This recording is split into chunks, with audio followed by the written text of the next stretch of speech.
ហើយលទ្ធផលនេះយើងមិនអាចទទួលយកបានទេហើយក៏វាធ្វើឲ្យអន្តរជាតិខកចិត្តច្រើនដែរមកគ្នាគឺយើងអត់អស់សង្ឃឹមទេនៅពេលដែលយើងមានដង្ហើមដក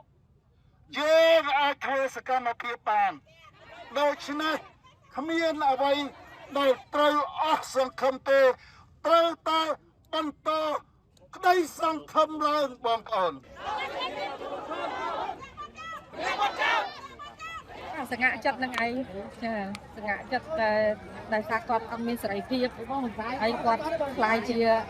អនុពលរដ្ឋចាតែគាត់អត់មានសិទ្ធិបោះឆ្នោតខាងសិទ្ធិធ្វើនយោបាយ5ឆ្នាំ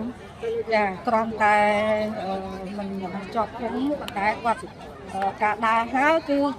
គេបោះដីឲ្យដើរ